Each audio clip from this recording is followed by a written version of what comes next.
আজকে বানাবো আমের চাটনি। বাড়িতে একদম সহজ উপায়ে আমি কিভাবে আমের চাটনি বানাই সেটা দেখার জন্য পুরো ভিডিওটা দেখতে থাকুন। এই রেসিপিটা যদি প্রিন্ট আউট চান অবশ্যই আমার রেসিপি ওয়েবসাইট mitarcooking.com ভিজিট করে দেখে নেবেন। নমস্কার, মিটার কুকিংয়ে আপনাদের সকলকে স্বাগত। চলুন রেসিপিটি দেখা যাক। এসে গেছি নতুন একটা রেসিপি নিয়ে। আজকের রেসিপি হচ্ছে আমের চাটনি। আমের চাটনি করতে যা যা উপকরণ লাগবে আপনাদের দেখাচ্ছি। এখানে আছে 4টে আম, এখনই আমি গাছ থেকে পেড়ে আনলাম টাটকা আম। এখানে আছে 1 চামচ 5 ফোড়ন, 2টো শুকনো লঙ্কা, 1 চামচ মৌরি, লবণ আছে, 1 চামচ সর্ষের তেল আছে, 200 গ্রাম চিনি আছে। আমটা আমি ধুয়ে নিচ্ছি ভালো করে। আমি লম্বা করে কেটেছি, আমের খোসা ফেলে দিইনি। আপনারা যদি চান আমের খোসা রাখতে পারেন। কড়াই বসিয়ে দিয়েছি, কড়াইতে 1 কাপ জল দিচ্ছি। জলের মধ্যে এবার আমটা আমি দিয়ে দিলাম। 1/2 চামচের কম একটু লবণ দিয়ে দিলাম। আমটা এবার সিদ্ধ হোক। আম সিদ্ধ হয়ে গেছে, আমি পুরো সিদ্ধ করে নিই, হাফ সিদ্ধ করে নিয়েছি আমটা। এবার জল থেকে তুলে নিচ্ছি আমটাকে। তোলা হয়ে গেছে, দেখুন এরকম লাগছে। কড়াই বসিয়ে দিয়েছি, একটা ভাজা মশলা তৈরি করে নেব।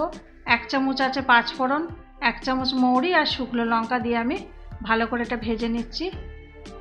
যখন ভালো গন্ধ বেরোবে আমি নামিয়ে দেব। হয়ে গেছে এটাকে নামিয়ে এবার আমি গুঁড়ো করে নেব। কড়াইতে তেল দিচ্ছি, 1 চামচ তেল দিলাম।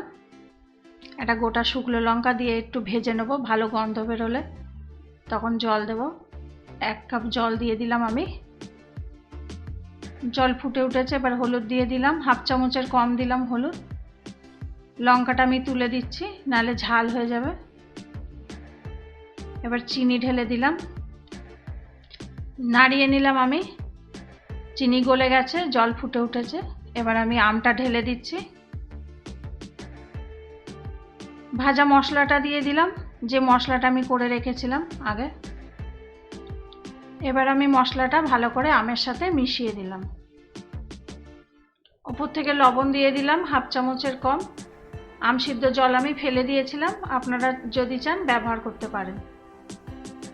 ওপর থেকে এবার শুকনো লঙ্কাটা দিয়ে দিলাম যেটা তুলে রেখেছিলাম। আমটা সিদ্ধ হয়ে গেছে, এবার আমি নামিয়ে দেব। চাটনি হয়ে গেছে, এবার আমি ঢেলে দিচ্ছি পাত্রে।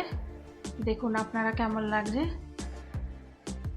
বাড়িতে আপনারা এইভাবে চাটনি বানাবেন, খুব ভালো লাগে খেতে আমের চাটনি।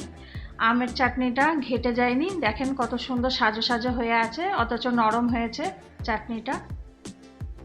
এইভাবে বাড়িতে বানিয়ে আমাকে জানাবেন কেমন হয়েছে চাটনিটা খেতে। রেসিপিটি যদি ভালো লেগে থাকে তাহলে লাইক, কমেন্ট, শেয়ার করবেন। আর যদি ভালো না লাগে ডিসলাইক দিয়ে অবশ্যই একটা কমেন্ট করে জানাবেন। সকলে ভালো থাকবেন, আসি তাহলে।